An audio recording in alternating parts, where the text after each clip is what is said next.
Hello, everyone, and welcome back to Coach English Daily. This is the podcast where we help you speak English naturally, confidently, and without fear. Hi, everyone. We're very happy you're listening today. If you've ever started a conversation in English and suddenly didn't know what to say next, this episode is for you. Many learners tell us, I can start a conversation, but I can't continue it. And that feeling can be stressful and uncomfortable. But don't worry. Today, we'll show you simple and easy ways to continue conversations in English without feeling stuck. Alex, many English learners tell us the same thing again and again. They say, I can start a conversation, but it stops very quickly. Why does this happen so often? That's a great question, Eva. There are a few very common reasons, and the first one is fear. Fear of making mistakes? Exactly. Many learners are afraid their grammar is wrong, their pronunciation is not good, or their vocabulary is too simple. So they stop speaking because they don't want to sound bad in English. Yes, they think silence is safer than making a mistake. But silence actually stops the conversation. That's right. And the truth is, mistakes are normal. Native speakers make mistakes too. What's the second reason conversations stop? The second reason is overthinking. Thinking too much before speaking? Yes. Many learners try to create a perfect sentence in their head before they speak. And while they are thinking, the conversation moves on. Exactly. Conversation is fast. If you think too long, the moment is gone. So instead of perfect English, we need natural English. Yes, simple English spoken with confidence is always better than perfect English that is never spoken. And what about the third reason? The third reason is short answers. Like answering with just one word? Yes. For example, how was your day? Good. That answer is correct, but it closes the conversation. Exactly. Short answers give the other person nothing to respond to. So the conversation ends even though both people want to talk. Many learners think the problem is vocabulary or grammar. But the real problem is confidence and habits. Yes. They know English words, but when it's time to speak, their confidence disappears. They forget that conversations are about people, not rules. That's an important point. A conversation is not about being perfect. It's about sharing ideas, feelings, and small moments. Exactly. Conversations don't need perfect English. They need connection, interest, and effort. And the good news is, all of this can be fixed. Yes, with small changes and simple techniques, anyone can continue a conversation. And that's exactly what we're going to learn next. One very important thing to remember is this. English conversations are not tests. No one is giving you marks, and no one is checking your grammar. Yes, many learners feel pressure when they speak, like they are in an exam. But real conversations are different. You are not trying to be perfect. You are simply sharing ideas and connecting with another person. That's why simple English is completely okay. Exactly. When you stop trying to sound perfect and start trying to sound natural, English becomes much easier. So relax, take your time, and speak with confidence. Let's talk about one very common habit that stops conversations quickly. This habit is giving very short answers. Yes, many learners answer correctly, but the conversation still ends. For example, someone asks you, "Where are you from?" A short answer is, I'm from Pakistan. This answer is correct, but it doesn't give the other person much to say next. A better answer is, I'm from Pakistan. I live in a busy city. That second sentence gives more information and keeps the conversation moving. You don't need to speak a lot. Just add one small detail. Always remember this simple rule. Answer the question, then add one extra sentence. Now let's talk about something very small but very powerful in English conversations. These are simple connecting words. Yes, many learners think they need difficult vocabulary to speak better English. But the truth is, small words can make a big difference. Words like and, but, because, and so. These words help you connect ideas and continue speaking naturally. Let's start with the word and. And helps you add more information.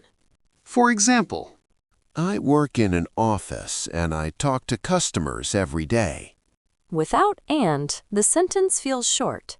But with and, the conversation continues. Now, let's talk about because. Because is very useful when you want to explain something. For example, I like learning English because it helps my career. When you use because, people understand you better. And they often ask more questions. Next, we have the word but. But helps you show contrast. For example, I was tired, but I finished my work. This makes your English sound more real and human. Life is not perfect, and but helps you show that. And finally, let's talk about so. So is great for showing results. For example, it was raining, so I stayed at home. This word helps your sentences flow smoothly. Many learners stop speaking because they don't know what to say next. But these small words give you time and direction. They help your brain move from one idea to another. You don't need long sentences. Just one idea, one connector, and one more idea. Let's listen to a longer example. I like my job because I learn new things and I meet interesting people. But sometimes it's stressful, so I try to relax after work. That sentence is not difficult. But it sounds natural and confident. So remember this. When you feel stuck, don't stop speaking. Use a small connecting word and continue. Simple English is strong English. And these small words will help you sound more fluent every day. Now let's talk about one of the most powerful ways to continue a conversation in English. And this is something very simple, asking easy follow-up questions. Yes, asking questions keeps the conversation alive. Exactly. Conversation is not just speaking. It's listening and responding. And when you ask a question, you show interest in the other person. Many learners think they need difficult or smart questions. But that's not true at all. In fact, the easiest questions are often the best ones. Questions like, how about you? What about you? And you? These questions are short, easy, and very natural. Let's listen to a simple example. How was your day? It was a little busy, but it was okay. Now, if Emma stops here, the conversation may end. But if I add a follow-up question, it continues. It was a little busy, but it was okay. How about you? Perfect! That small question invites the other person to speak. Follow-up questions also help when you don't know what to say next. Yes, when your mind feels empty, Ask a question. For example, someone says, I'm learning English these days. You can ask, "Oh, really? Why are you learning English?" Or, how long have you been learning? These questions are simple but very effective. Another good thing about follow-up questions is that they give you time. Time to think, time to relax, and time to continue naturally. You don't need to speak all the time. You just need to keep the conversation moving. Let's try another example. What do you do in your free time? I like watching videos and listening to music. Now I can say, That sounds nice. What kind of music do you like? And now the conversation is flowing. so remember this rule.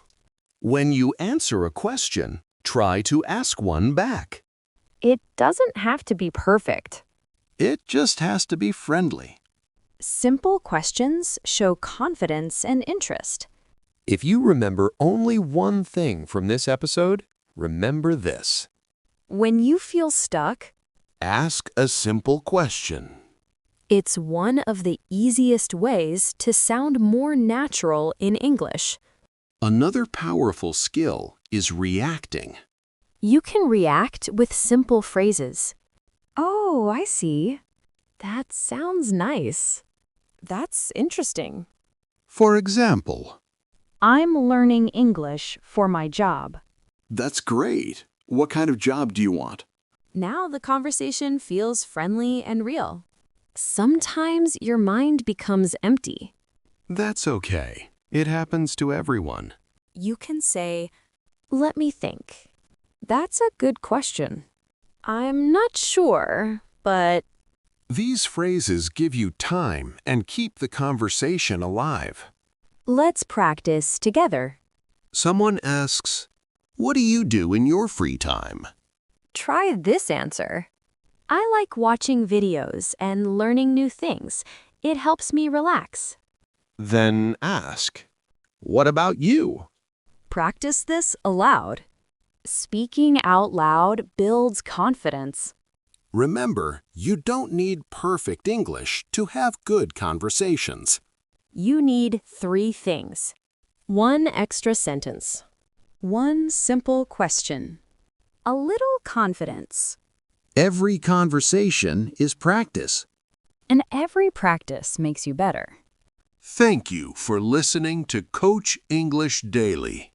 If this episode helped you, like the video and subscribe. We'll see you in the next episode. Keep practicing and speak English with confidence.